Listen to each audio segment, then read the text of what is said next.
sorry.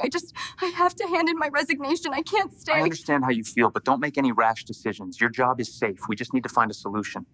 The clock on the wall read 8:47 p.m. when Natalie Brooks finally pushed back from her desk. Her eyes burned from staring at the screen for 12 straight hours. Around her, the marketing department of Sterling Digital Media sat empty and dark. Everyone else had gone home hours ago. She looked at the campaign proposal glowing on her monitor. 3 weeks of work, sleepless nights, endless revisions. Research that dove deeper than anyone had asked for. This campaign could transform how the company connected with younger audiences. She knew it in her bones. Tomorrow morning, Clare Hammond would present it to the board. Claire's name would be on every slide. Claire would take the applause. And Natalie would sit in the back row, invisible as always. The pattern that never changed had been happening for 3 years. At first, Natalie told herself it was normal. Junior staff did the work. Senior staff took the credit. That was just how corporations functioned. Pay your dues. Wait your turn. Keep your head down. But 3 years had passed. She was no longer junior. Her ideas had generated millions in revenue. Her strategies had won industry awards. Yet every time recognition came around, her name somehow slipped through the cracks. Last month, Claire had presented Natalie's entire social media strategy at a national conference. The strategy had been praised as innovative and bold. Publications wrote articles about it. Claire gave interviews. She became the face of modern marketing excellence. Natalie watched from her cubicle as the press releases went out. Her name appeared once in the credits. Special thanks to the marketing team, as if she were just another cog in the machine, the moment everything cracked earlier that afternoon. Wow. The breaking point had arrived. The team gathered for a creative meeting. Natalie had prepared a presentation about expanding into podcast advertising. She had spent weeks researching audience demographics and engagement metrics. Halfway through her presentation, Claire interrupted. "This is interesting, Nat, but I think you're missing the bigger picture." Then Claire proceeded to explain the exact same strategy back to the room, reframing it as her own insight. The room nodded along. Several people complimented Claire's vision. Natalie stood frozen at the front, her slides still glowing behind her. Watching her work get absorbed into someone else's story, after the meeting, Rachel found her in the bathroom.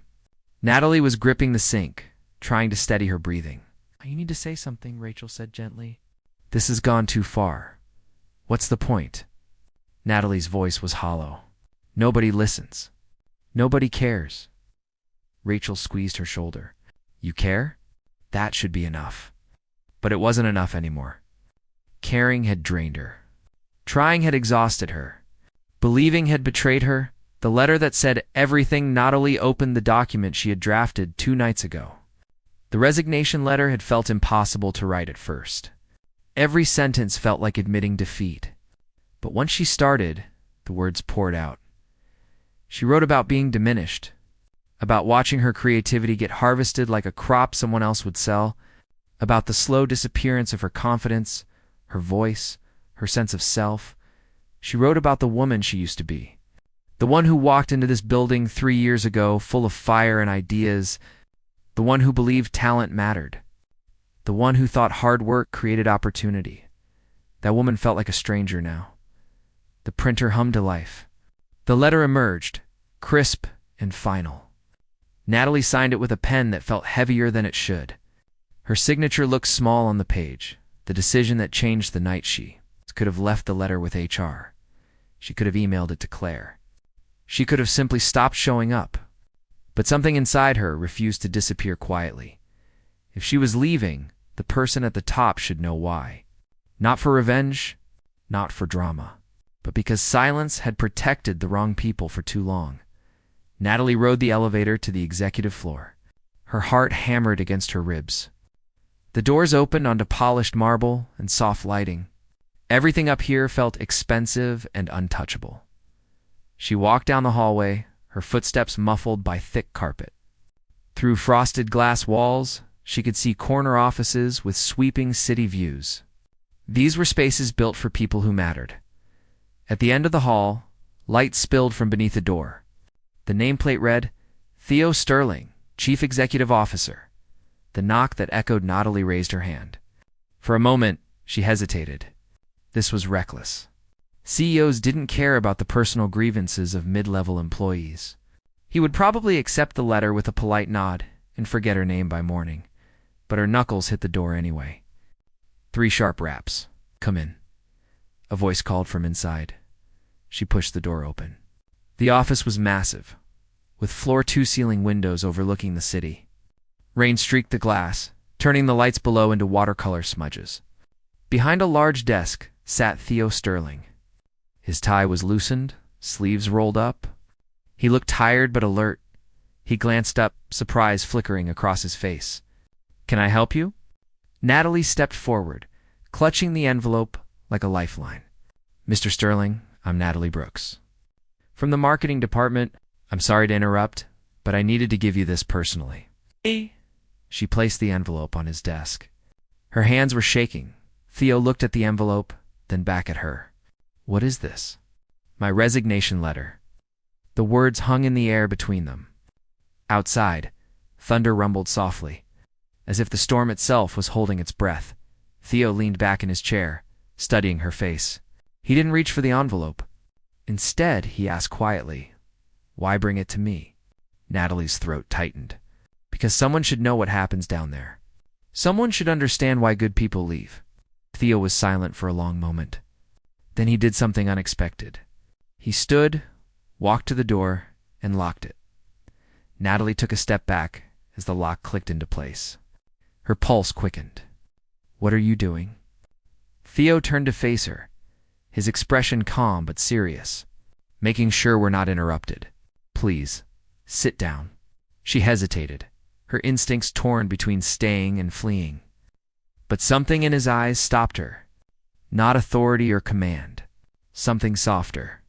Understanding, perhaps. She lowered herself into the leather chair across from his desk. The city lights behind him made his silhouette glow at the edges, like he was part of the storm itself. Theo returned to his seat and picked up the envelope. He held it for a moment, weighing it in his hands. Then, without opening it, he set it aside. Tell me what happened, he said simply. Natalie blinked. It's all in the letter. I'm sure it is. But I want to hear it from you. In your own words. Not filtered through a resignation letter. The story that spilled out at first, Natalie couldn't find her voice. 3 years of silence had taught her to swallow her words. To make herself smaller, to accept less than she deserved. But something about this moment felt different. Maybe it was the late hour. Maybe it was the rain creating a cocoon of privacy around them. Maybe it was simply that she had nothing left to lose. Claire Hammond has been taking credit for my work since the day I started, Natalie began, her voice barely above a whisper. At first I thought it was normal. I was new. She was senior. I figured that's how things worked. Theo listened without interrupting, his attention complete. But it never stopped, Natalie continued, her voice growing stronger. Every campaign I created became hers. Every strategy I developed got presented under her name. I would spend weeks researching, building, perfecting something. And then watch her stand in front of clients and talk about her vision, her innovation, her success. Her hands clenched in her lap. Today, she interrupted my presentation and literally explained my own idea back to me as if she'd thought of it first. And everyone in that room nodded along. They congratulated her. And I stood there wondering if I was invisible. The question that landed like thunder. Theo was quiet for a moment, absorbing her words. Then he asked, Why'd you stay so long? The question caught her off guard. I don't know. Fear, maybe. I kept thinking if I just worked harder, if I just proved myself more, someone would finally see me. I kept hoping tomorrow would be different, but it never was. No. The word came out heavy with exhaustion. It never was. Theo stood and walked to the window. Rain slid down the glass in silver ribbons. He stood there for a long moment, hands in his pockets, looking out at the city below. I was 26 when I started my career, he said quietly. I worked for a firm downtown, small but ambitious. I was hired as a junior analyst, Natalie watched him, surprised by this sudden shift into personal territory. I had ideas, Theo continued. Big ideas about how digital marketing could transform entire industries. But I was young. Nobody wanted to hear from the kid with the spreadsheet. He turned to face her. My supervisor at the time was a man named Richard Chen. Brilliant guy. Respected in the industry, and he took every idea I gave him and presented it as his own. Natalie's breath caught. You, me, Theo confirmed with a sad smile. For 3 years, I watched my work build his career. He got promotions, speaking engagements, industry awards, and I got a desk in the corner and a paycheck that barely covered rent. The truth that connected them, what did you do? Natalie asked softly. I almost quit, Theo admitted. I wrote a resignation letter, just like yours. I walked into his office ready to hand it over and walk away from the whole industry. What stopped you? Theo returned to his desk, his expression thoughtful. He wasn't there that day, so I left the letter on his desk and went home. The next morning, I got a call from the CEO. Turns out Richard had been fired the night before for falsifying client reports. The CEO had been reviewing files and found discrepancies. He paused, the memory clearly still vivid. During that review, he saw my work, my notes, my strategies, all with Richard's name on them. The CEO called me into his office and asked me point blank if I'd been doing Richard's job for him. What did you say? I told him the truth, and instead of being angry that I hadn't spoken up sooner, he offered me Richard's position. Said talent like mine was too valuable to waste. Natalie felt something shift inside her chest. Hope, fragile and unfamiliar, began to stir. The offer that changed everything. Theo sat down and opened a drawer in his desk. He pulled out a thin folder and slid it across to Natalie. Open it, he said. With trembling fingers, she did. Inside were printouts of campaign reports, strategy documents, analytics reviews, all projects she recognized. All projects that had been credited to Claire, but in the margins were handwritten. Notes, questions, observations, annotations that dug deeper than surface-level approval. Review every major project that comes through this company, Theo said. And I've been seeing your fingerprints on work labeled with Claire's name for 2 years now. Natalie looked up, shocked. You knew? I suspected. The voice was too different. Claire's presentations are polished but safe, conservative. These campaigns took risks. They showed empathy. They connected with audiences on a human level. That's not Claire's style. That's yours. Tears pricked at Natalie's eyes. Someone had seen her. All this time, someone had been paying attention. Why didn't you say something? She asked, her voice breaking slightly. 'Cause I was waiting to see if you would, Theo said gently. I know that's not fair. But leadership isn't just about having good ideas. It's about fighting for them. About refusing to let others erase you. He leaned forward. Tonight, you walked into my office with that resignation letter. You could have disappeared quietly, but you didn't. You demanded to be heard. That's the kind of person I need on my senior team. The choice that hung in the air. Annalise stared at him. Your senior team? Theo picked up her resignation letter and, without ceremony, tore it in half. I'm not accepting this, he said firmly. Instead, I'm offering you a position as Director of Creative Strategy. You'll report directly to me. You'll lead campaign development. Your name will be on your work, and Claire will no longer be your supervisor. The room seemed to tilt. Natalie gripped the arms of her chair. I can't just jump over Claire like that. People will think I'm trying to steal her job. You're not stealing anything, Theo said evenly. You're claiming what was always yours. Claire will be reassigned to client relations, where her skills actually fit. And if anyone has a problem with your promotion, they can talk to me. Natalie's mind raced. This was everything she'd wanted. Recognition, authority, the chance to do work that mattered under her own name. But it also felt terrifying. What if she failed? What if the voice she'd been silencing for so long had forgotten how to speak? I need time to think, she whispered. Theo nodded. Take the weekend. But Natalie, understand this. You're not here because I'm doing you a favor. You're here because this company needs what you have. Don't let fear make you smaller than you are. The storm that cleared Natalie stood on shaky legs.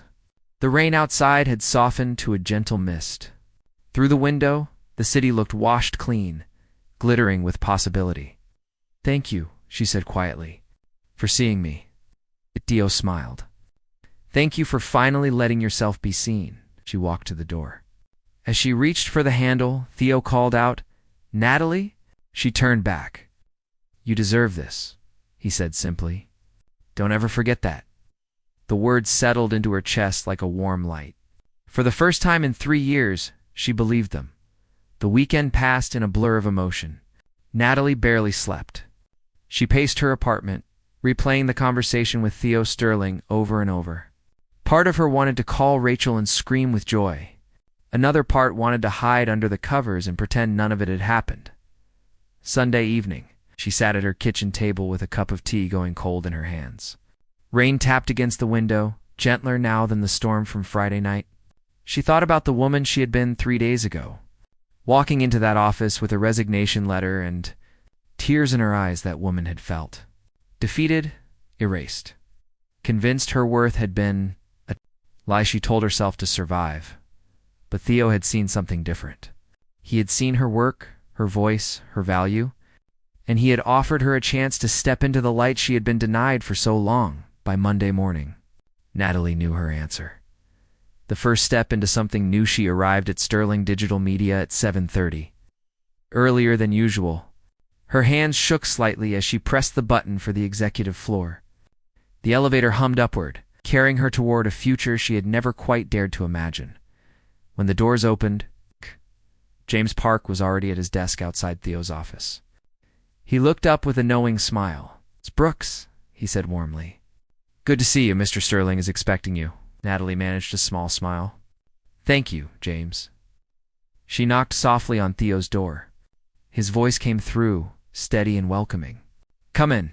Theo was reviewing documents at his desk, morning light streaming through the windows behind him. He looked up and set down his pen, giving her his full attention. "Natalie," he said. "You came." She stepped inside, closing the door behind her. "I want to accept your offer. The director position. I want it." A genuine smile crossed Theo's face. "I'm glad. Though I have to admit, I never doubted you would." "You were more confident than I was," Natalie said with a nervous laugh. "Confidence comes with practice," Theo replied. "You'll get there. Now, let's talk about your transition." The conversation that built a foundation for the next hour, they discussed logistics. Natalie would officially start her new role the following week. She would have an office on the executive floor, a team of 3 junior strategists reporting to her, and direct involvement in all major client pitches. What about Claire? Natalie asked the question she had been dreading. Theo's expression became more serious. "I had a conversation with her this morning. She's been moved to senior account management. It's a lateral move, not a demotion. But her responsibilities have shifted. She no longer oversees creative development." "How did she take it?" "Not well," Theo admitted. "But that's not your concern. Claire's behavior created this situation. The consequences are hers to manage." Natalie nodded slowly, trying to absorb the reality that her professional landscape was completely transforming. "There's something else you should know," Theo continued. "I've scheduled an all-hands meeting for Wednesday. I'll be announcing your promotion and explaining the restructuring of the creative department.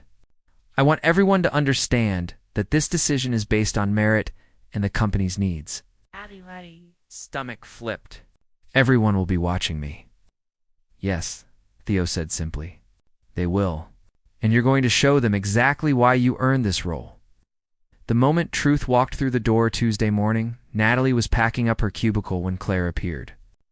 Her former supervisor stood at the entrance to her workspace, arms crossed, expression cold. "So it's true," Claire said, her voice clipped. "You went over my head." Straight to the CEO, Natalie straightened, holding a box of her belongings. "I turned in my resignation. Theo made me a different offer." "You manipulated him," Claire accused. "Played the victim. Made me look like the villain. Something inside Natalie solidified. For 3 years, she had absorbed Claire's dismissals, her subtle cruelties, her theft of credit. She had stayed silent to keep the peace, to be professional, to avoid being labeled difficult. But silence had cost her too much. "I didn't make you look like anything," Natalie said quietly but firmly. "Your actions did that. Every time you presented my work as yours, every time you interrupted me in meetings, every time you diminished my contributions, you made a choice. These are just the consequences." Claire's face flushed. "You have no idea how hard it is to lead a team. To manage personalities, to make the tough calls." "You're right," Natalie acknowledged. "I don't know what it's like to lead a team, but I do know what it's like to be stolen from. And I know I'll never treat the people who work with me the way you treated me." For a moment, Claire seemed to deflate.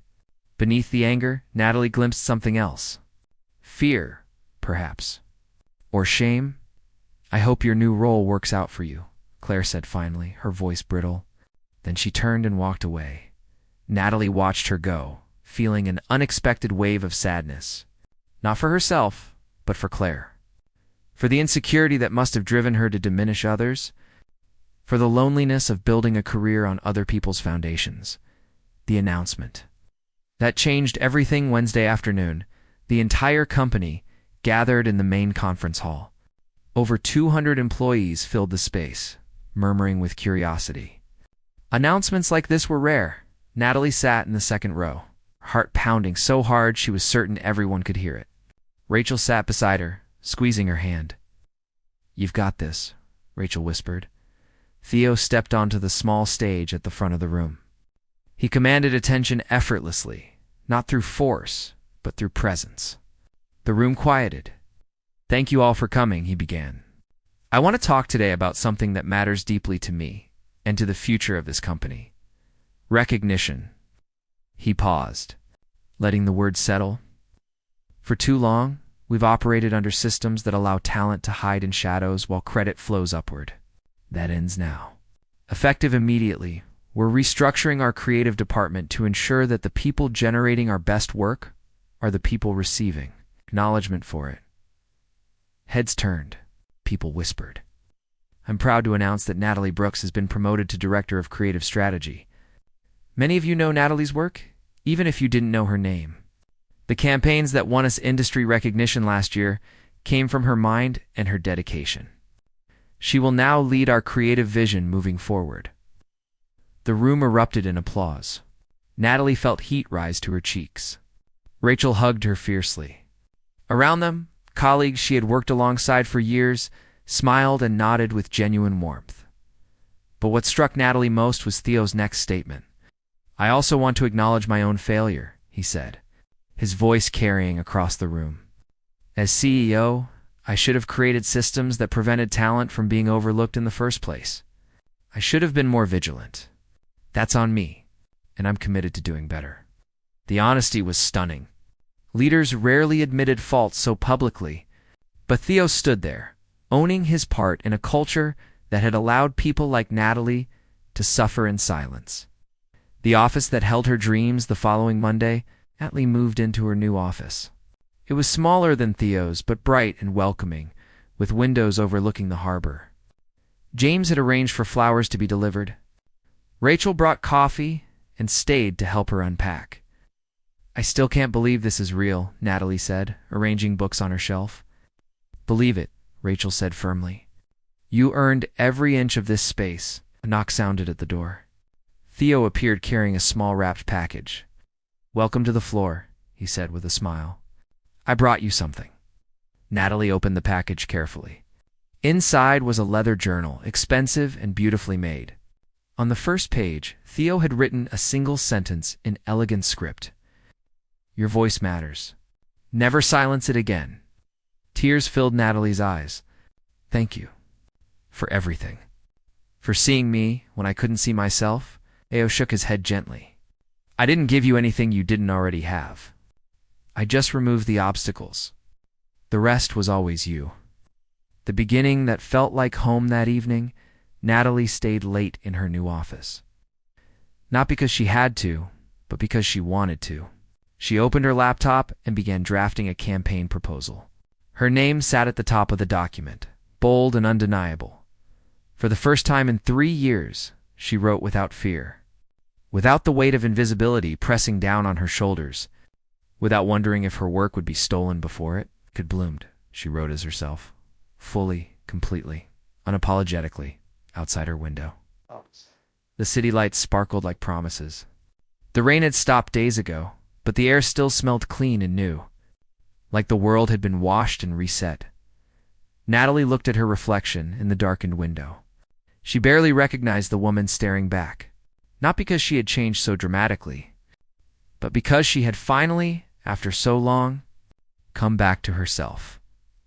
The woman who had walked into CEO Sterling's office with tears and a resignation letter had been drowning. But she hadn't drowned. She had fought her way to the surface, and now she was breathing again. A text message lit up her phone. It was from Theo. Remember, leadership isn't about being perfect. It's about being present.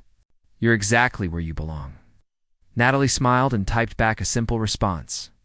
Thank you for reminding me I was worth saving. But even as she sent the message, she realized that truth was more complicated and more beautiful than that. Theo hadn't saved her. He had simply held up a mirror and refused to let her look away, till she saw what he saw: worth, talent, value. Fire, she had saved herself. She just needed someone to believe in her long enough for her to remember how, and now. Sitting in her office with her name on the door, and her future spreading out before her like an unwritten story, Natalie Brooks finally understood. She was not invisible. She had never been invisible. She had only forgotten how to see herself, but she would never forget again. The end.